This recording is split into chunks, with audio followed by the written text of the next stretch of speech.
Class 6 lesson number 11 of your English, rain in summer, यानी जो बारिश आती है गर्मी के मौसम के बाद, उसके बारे में डिस्क्रिप्शन दिया है इस पोएम में. How beautiful is the rain after the dust and heat in the broad and fiery street, यानी जो समर के डेज़ होते हैं वो बहुत गर्म होते हैं. जब रोड्स पूरी गर्म होती हैं, पूरे में डस्ट होती है, गर्मी होती है, तो उसके बाद जब पहली बार बारिश गिरती है तो कितना सुंदर लगता है. How beautiful is the rain in the narrow lane, यानी पतली सी जो सड़क है उसमें जब रेन गिरती है तो how beautiful is the rain how it clatters along the roofs like the tramp of hoops, यानी जब वो छतों पर गिरती है या किसी भी चीज़ के ऊपर गिरती है तो ऐसे आवाज़ आती है जैसे कि घोड़े जो हैं वो चल रहे हों. तो वो बता रहे हैं कि जब गिरती हुई रेन दिखती है तो वो कितनी सुंदर लगती है, और जब वो ऊपर छतों पर गिरती है, जब वो छतों पर गिरती है तो कैसी आवाज़ होती है, जैसे घोड़े चलते हैं, जब हूफ्स, उनके हूफ्स जैसी आवाज़ होती है, उनके पैरों के hoofs. How it gushes and struggles out from the throat of the overflowing spout across the window pane, it pours and pours, यानी जैसे ही वो बाहर निकलना चालू करती है, एकदम से बाहर निकलती है, स्ट्रगल करती है बाहर निकलने के लिए, जो ओवरफ्लो हो जाते हैं, जितने भी गड्ढे ओवरफ्लो हो जाते हैं या फिर जो मडी ग्राउंड रहते हैं, गटर रहते हैं जो ओवरफ्लो हो जाते हैं, उसमें से निकलती है, विंडो पेन में से हमको दिखती है, यानी खिड़कियों में से हमको दिखती है, और वो गिरती ही जाती है, गिरती ही जाती है. And swift and wide with a muddy tide like a river down the gutter roads the rain thy welcome rain, और एकदम स्विफ्टली आती है, तेज़ी के साथ में आती है,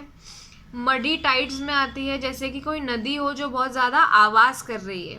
रोर मतलब आवाज़ करना, और इसी के साथ सब लोग जो है वो रेन का वेलकम करते हैं. H.W. लॉन्गफेलो ने इसको लिखा है. The poem describes the coming of rain after the hot and dusty days of summer, यानी जैसे ही गर्मी के ये दिन ख़त्म होते हैं उसके बाद जैसे ही रेन आती है वो पोएम को डिस्क्राइब करती है. फायरी हॉट एज फायर, यानी आग के जैसा गर्म. How it clatters along the roofs like the tramp of hoof spout, the sound of rain on the roof is like sound made by the hoofs of horse's on the road, जैसे road पे जब घोड़े चलते हैं तो उनके पैरों में से जो आवाज़ आती है, सेम वैसी आवाज़ इसमें से आती है. Spout pipe for carrying rain water from a hoop, यानी एक साइड में से पाइप निकला होता है छत में से जिसमें से बारिश का पानी गिरता है, उसे हम स्पाउट बोलते हैं. Answer this question. Why does the poet welcome rain, जो पोएट है, जो कवि है इसके, वो रेन का वेलकम क्यों करते हैं. The poet welcomes rain because he has got tired of the dust and heat of summer, क्योंकि वो गर्मी की धूल, धुएं और गर्मी से परेशान हो गए हैं. What is meant by clatters along the roof, clatter along the roof means the sound of hoofs when the horses run swiftly on the ground, यानी इसका मतलब है जब घोड़े रोड पर दौड़ रहे होते हैं तो जो उनके पैरों में से आवाज़ आती है वैसी ही सेम आवाज़ बारिश गिरती हुई उसकी आती है. Why does the rain water have to struggle to come out of the spout, क्यों उसे स्ट्रगल करना पड़ता है स्पाउट से बाहर आने के लिए. The spout is overflowing with water, यानी स्पाउट एक पाइप होता है जो पूरे छत का पानी निकालता है, तो वो ओवरफ्लो हो जाता है और इसलिए पानी को बाहर आने में मेहनत करनी पड़ती है.